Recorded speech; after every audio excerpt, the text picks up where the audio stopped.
Hello students,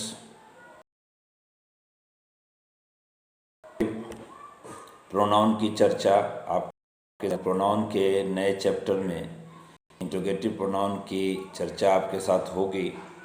और इसके पहले जो 4 वीडियो हमारे हैं उसमें भी प्रोनाउन की चर्चा हुई है जो अनवरत रूप से जारी है। इस वीडियो में इंट्रोगेटिव प्रोनाउन की चर्चा आपके साथ होगी। और जैसा कि आप हैं कि इंट्रोगेशन या इंट्रोगेटिव प्रश्न से संबंधित होता है, इसीलिए जिस प्रोनाउन की मदद से आप प्रश्न पूछने का कार्य करेंगे वो इंट्रोगेटिव प्रोनाउन कहलाएंगे। और इनका प्रयोग प्रायः सेंटेंस की शुरुआत में होगा, इनके बाद वर्ब का प्रयोग किया जाएगा, अंत में साइन ऑफ इंट्रोगेशन का प्रयोग होगा। ये सब बातें हैं। अब ये कार्य आपको उपलब्ध कराएं कि इंट्रोगेटिव प्रोनाउन के अंतर्गत कौन कौन से वर्ड मुख्य रूप से आते हैं। इंट्रोगेटिव प्रोनाउन के अंतर्गत हु, व्हाट और विच, इन 3 की चर्चा मुख्य रूप से है। तो सबसे पहले हम व्हाट की चर्चा करेंगे।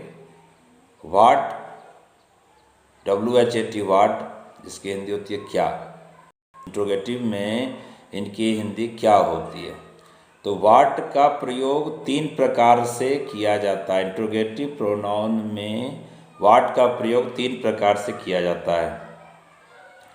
पहला, किसी भी व्यक्ति के पेशा या रोजगार के बारे में जानने के लिए व्हाट का प्रयोग होता है। जैसे what is your brother, what is your father. इसमें रोजगार के संबंध में चर्चा की गई है कि व्हाट इज़ योर फादर, तुम्हारे पिता क्या हैं, यानी क्या काम करते हैं। तो व्हाट से पेशा के संबंध में हम प्रश्न पूछते हैं। दूसरा व्हाट का प्रयोग है मनोभाव के संबंध में, फीलिंग के संबंध में, मन की भावनाओं के संबंध में। What are you thinking, what are you understanding, आप क्या समझ रहे हैं, आप क्या सोच रहे हैं। तो इस प्रकार व्हाट के साथ यहाँ मनोभाव की चर्चा हुई है। व्हाट इज़ योर फीलिंग, आपके मनोभाव क्या हैं। और तीसरा जो व्हाट का प्रयोग है ये होता है जैसे what is in your pocket, आपकी जेब में क्या है। अब जेब में कोई भी वस्तु होगी प्रायः तो वो नॉन लिविंग होने की संभावना ज़्यादा होगी, इसीलिए वहाँ व्हाट का प्रयोग जैसे what is in your pocket, आपकी जेब में क्या है। कोई भी वस्तु होगी तो नॉन लिविंग होने की संभावना ज़्यादा है। इस तरह से व्हाट का प्रयोग 3 स्थिति में हुई। एक तो किसी भी व्यक्ति के रोजगार या पेशा को जानने के लिए, दूसरा मनोभाव को जानने के लिए, तीसरा किसी भी निर्जीव वस्तु के बारे में बताने के लिए। अब हु के प्रयोग की चर्चा भी, जो वीडियो मेरा पिछला वीडियो था उसमें हमने हु को रिलेटिव प्रोनाउन में भी पढ़ा जिसकी हिंदी जो। अब हु को हम इंट्रोगेटिव प्रोनाउन में पढ़ रहे हैं जिसकी हिंदी होती है कौन। तो व्यक्ति के लिए यहाँ हु का प्रयोग होगा जैसे हु आर यू, आप कौन हैं या तुम कौन हो। हु इज ही, वह कौन है। इस स्थिति में हु का प्रयोग इंट्रोगेटिव प्रोनाउन कौन। और अब विच के प्रयोग की चर्चा करते हैं। विच का प्रयोग हमने रिलेटिव प्रोनाउन में भी किया था, वो नॉन लिविंग के लिए और जानवरों के लिए विच का प्रयोग किया गया आपको रिलेटिव प्रोनाउन में।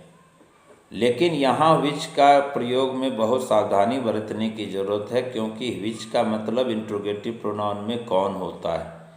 प्रश्न उठ सकता है कि हु का हिंदी भी कौन और विच का हिंदी भी कौन, तो दोनों के प्रयोग में अंतर क्या है। तो हु के प्रयोग का अंतर आपको बताया गया कि हु का प्रयोग व्यक्ति के लिए होगा, लेकिन यहाँ विच का प्रयोग व्यक्ति और वस्तु दोनों के लिए होगा। That means living and non living दोनों के लिए होगा।